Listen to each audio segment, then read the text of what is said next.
Iugoslávia, anos 1940.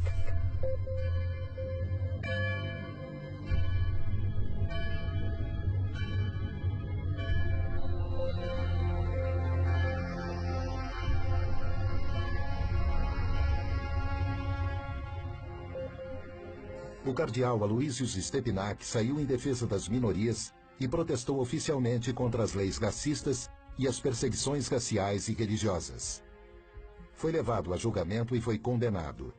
A defesa dele teve 6 dias entre a acusação e o julgamento para preparar o caso. O tribunal restringiu suas testemunhas e excluiu documentos que provavam sua inocência. África do Sul, anos 1960.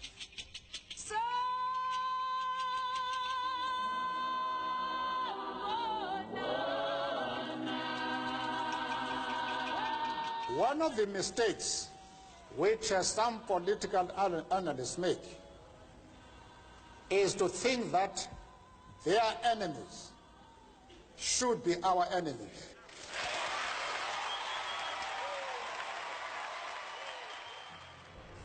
Nelson Mandela, líder do movimento contra o apartheid, regime que segregava os negros no país, foi eleito inimigo pelo governo branco. Em 1964, ele foi condenado à prisão perpétua por defender os direitos políticos e civis da população negra. Ele passou 27 anos na prisão. Após uma intensa pressão internacional, ele foi libertado em 1990. Brasil, anos 2000.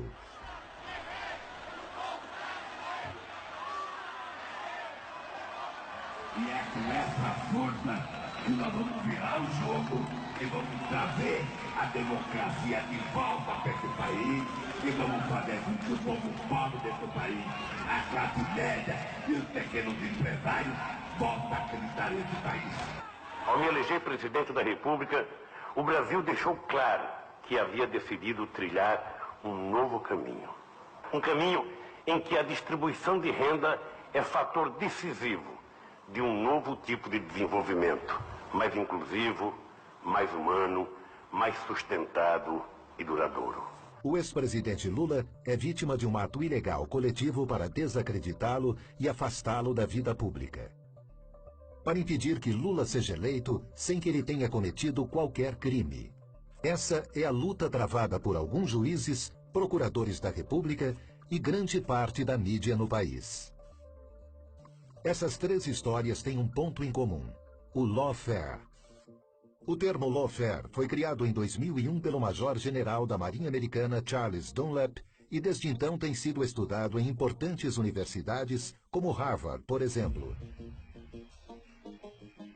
O lawfare é uma arma poderosa para combater inimigos políticos que combina ações aparentemente legítimas e ampla cobertura da imprensa. A ideia é constranger o inimigo até que ele se torne extremamente vulnerável a infundadas acusações. Uma vez enfraquecidos, eles perdem todo o apoio popular e qualquer poder de reação.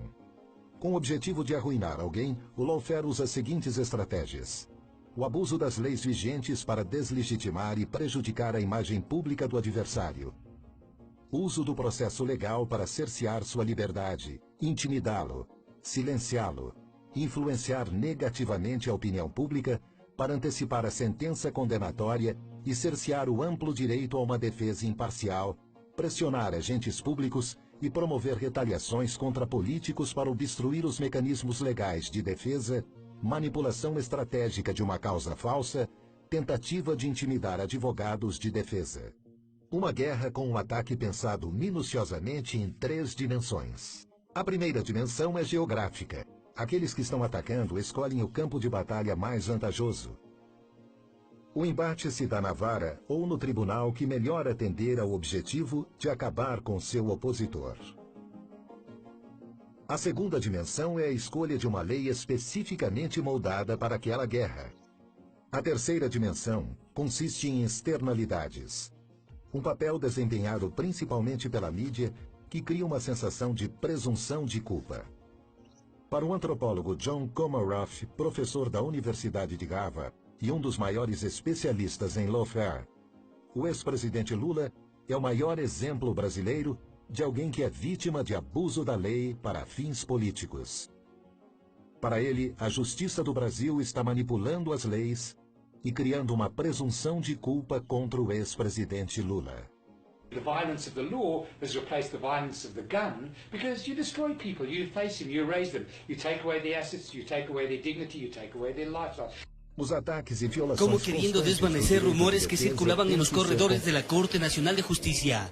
Diana Salazar, fiscal general del Estado, explicó por qué decidió llamar solo a 30 testigos, cuando habían sido convocados 160, como prueba testimonial en la investigación por cohecho.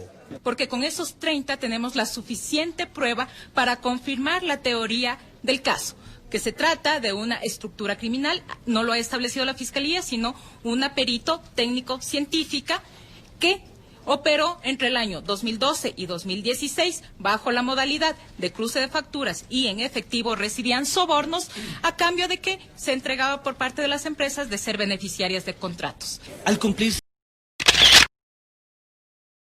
La forma como se condena al presidente Rafael Correa y al señor Jorge Glass es la de autores instigadores.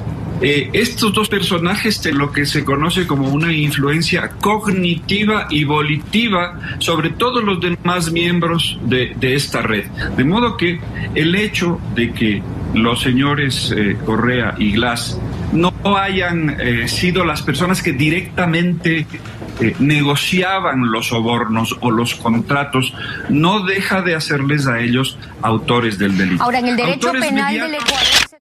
Organizatorias. La una, la de los autores, incorporando en ella a los autores por instigación, que son los señores Correa y Glass, los autores directos, que son los contratistas, y los otros coautores, que son los otros funcionarios públicos. En número total de 18. Entonces, lo que ha hecho es establecer dos categorías. 18 autores que tendrán que pagar cada uno $778,000. Y las otras dos personas, en calidad de cómplices, que son, entonces, como he dicho, el señor Alberto Hidalgo y la señora Laura Terán, tendrán que asumir $368,000 cada uno. La forma como se condena al presidente Rafael Correa y al señor Jorge Glass es la de autores instigadores. Estos dos personajes de lo que se conoce como una influencia cognitiva y volitiva sobre todos los demás miembros de esta red. De modo que el hecho de que los señores Correa y Glass no hayan sido las personas que directamente negociaban los sobornos o los contratos, no deja de hacerles a ellos autores del delito. Ahora, en el derecho penal del Ecuador...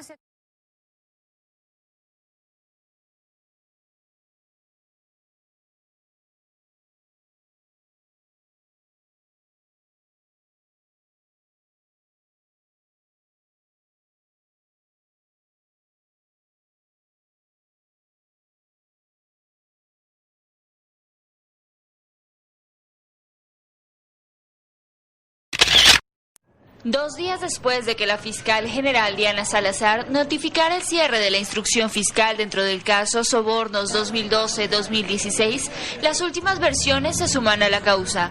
Este miércoles, la exsecretaria de Rafael Correa, François Villalba, se refirió al tema y negó las aseveraciones de Pamela Martínez en su testimonio anticipado. Según su defensa, aseguró que el supuesto préstamo de $6,000 al expresidente Rafael Correa provenía del Fondo Solidario de Alianza País. Ha comparecido con los recibos con los que se demuestra que ese préstamo fue debidamente cancelado. Ha manifestado sobre cómo trabajaba el Fondo de Solidaridad, en el cual aportaban ciertos funcionarios de la presidencia. En su testimonio, Martínez aseguró que recibió una llamada de Villalba en la que solicitó el dinero y aseguró que él mismo derivó del remanente de aportes de varias empresas para las campañas de la lista 35. La versión... Bueno, evidentemente esto tiene un tinte político. A mí esa cuestión no me puede obnubilar en el tema de que yo tengo que presentar mi informe lo más pegado a los hechos. Claro, lo que no quisiera que usted la presione diciendo, usted dice, bueno, Mena no tiene nada, no le nada, sí, pero ponle algo para que salga algo, dile que era un hombre poderoso. No, señor, no. me doy cuenta que es muy político el asunto y mi informe por lo menos no va a tener tintes políticos. Yo voy a reportar lo que encuentro, lo que ustedes me han dicho.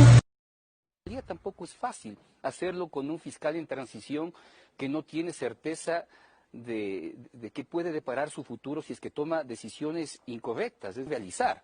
De lo contrario, ¿cómo sustenta el caso? O sea, Glass de alguna manera está preso por la fuerza de las circunstancias, no por las pruebas construidas por la Fiscalía. Si usted revisa... Pero eso es que la defensa de Glass dice que no le han probado nada, pues. Pues efectivamente puede tener la razón, pero si usted revisa un informe y encuentra, si es que le encuentra a usted una ruta de dinero, a Jorge Glass no le encuentra. Eso hay que construirlo con fuerza, ¿sí? Para una persona que es inocente, estar un día preso es un tiempo infinito. Y cada semana, mientras se consumen esos días, uno mira con desesperación lo que pasa. Estoy con el corazón desgarrado de todo lo que está pasando en la patria. Retroceso en todos los sentidos, seguridad, económico, dignidad, en todos los sentidos. Persecución, judicialización de la política y politización de la justicia se vive en muchos países de América Latina. Pero en Ecuador los casos son alarmantes. Bueno, la persecución política contra todo lo que el gobierno de Moreno llama los correístas es una persecución que no importa qué pretexto tenga, pero de alguna manera lo que ellos pretenden es que los principales dirigentes del movimiento de la Revolución Ciudadana estemos fuera de juego. Por el delito de cohecho pasivo agravado. En relación a Laura Terán se concedió una reducción de la pena de la libertad de hasta el 90%, es decir, permanecerá detenida 3 meses con 6 días. También existió cambios para el empresario Alberto Hidalgo, a quien se le impuso 32 meses. Las reacciones no tardaron en llegar.